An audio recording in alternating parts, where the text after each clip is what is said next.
Hello, my name is Moish Steigman, the Mindful Rabbi, and welcome to another video Mindful Monday message. Often in life, there are rules or policies or procedures that we have in place.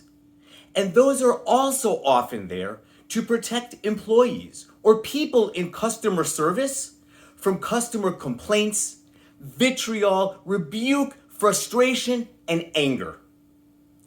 Put simply, oftentimes we have policies and procedures for CYA, for cover your tuchus.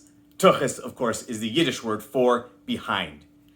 Rather than subject frontline people who are working customer service desks, to irritation and annoyance, or people who are trying to help you on the phone to anger and frustration, we empower them to say, "There's nothing I can do. There's a policy in place. My hands are tied. I wish I could help you."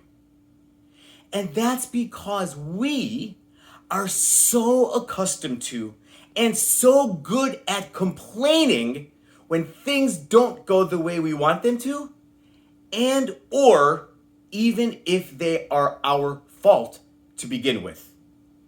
I was reminded of this just a few days ago.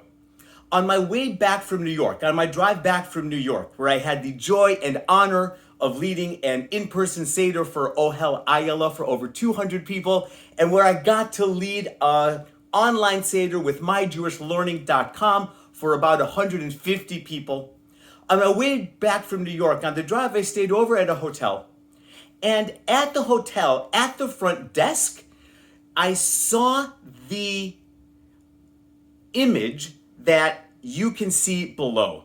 This was a piece of paper which outlined information about the courtesy shuttle that the hotel had from their hotel to the airport. And I'm standing here at check-in, everything is going great, the person checking in is wonderful, the room is ready, everything is great, and I drove, so I have no need for the courtesy shuttle, but I was reading through these procedures during those few moments while I was waiting to get my room key. And it did not feel welcoming at all. Go ahead, pause the video, read the language below. To me, that felt unwelcoming. It felt like a lot of negative energy. And I'd like to believe that the initial paper that they had posted said, "We have a courtesy shuttle to the airport. We recommend making reservations in advance. And if the van is full, we're happy to give you a seat on the next shuttle. Have a wonderful day." And I'm guessing so many people complained that instead of having that message, they had all of these procedures and rules. I could imagine, say there were a 5 p.m. shuttle and 2 people came down running to the front desk at 5:04 and said, "Where's the shuttle? We're here, we're here." And the person working behind the desk said, "I'm sorry, it left 4 minutes ago at 5 o'clock. And those 2 people staying at the hotel might have gotten irate. "What do you mean it left? We're only a couple of minutes late. How could you not hold it for us? You knew we were coming to this shuttle." And then they would yell and scream. And then I'm guessing the hotel put this policy in place. If you are late, you're going to have to take another shuttle to protect the people working behind the desk from angry customers. Or I can imagine a family of 5 coming down 5 minutes before the shuttle is supposed to leave, and there being only 2 spots left on the shuttle. And the family yelling at the person behind the desk, "What do you mean you don't have enough room for us? We've been staying here for 2 nights. We're excellent customers. I demand to speak to a manager now. If you don't have room on the shuttle, you need to pay for us to get to the airport by cab or by Uber." I could imagine those scenarios happening. And because of that, I suspect that all of these procedures and policies were put into place as if they were defensive from the get-go, anticipating customer frustration. It was only a little over a week ago that many of us sang together Dayenu. It would have been enough. This beautiful, beautiful section of the Haggadah, of the Passover Seder, which reminds us of the supreme value of gratitude. And I wonder how these interactions, these hypothetical interactions, would have been transformed if that first couple had said, "I know we are 4 minutes late. Is there any chance the shuttle is still here? Oh, it left already. I should have called ahead and asked if you could wait for a couple of minutes, but I get that you have other people who need to get there on time. What can you do to help brainstorm with me different ways for me to get to the airport?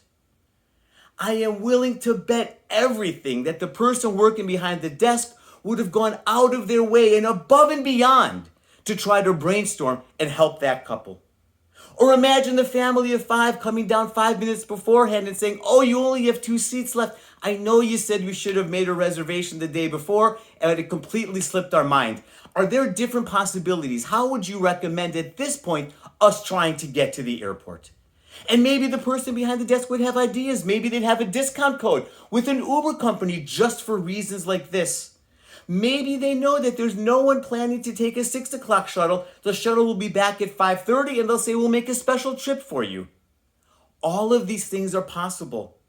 Had people practice gratitude, thank you so much for offering the shuttle.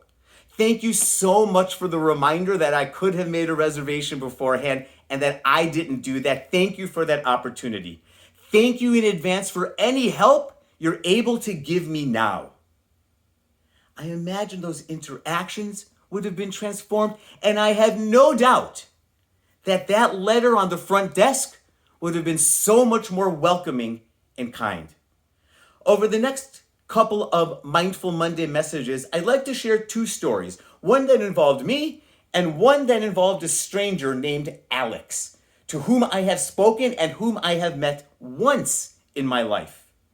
And these 2 stories, I think, show how approaching things with gratitude rather than complaint really help change a conversational dynamic and really help transform an interaction and all of a sudden put us in positions where we want to work with and help each other to the best of our reasonable capacity, rather than putting up these policies, procedures, walls, and defense mechanisms just to try to avoid whatever's going on. And so as we are reminded of Dayenu from the Seder past, and as we anticipate these next couple of Mindful Monday messages, I hope we can all start to implement just a little more a practice of gratitude for the help that people offer, regardless of whether it ends in the outcome that we most deeply want. Have a wonderful day.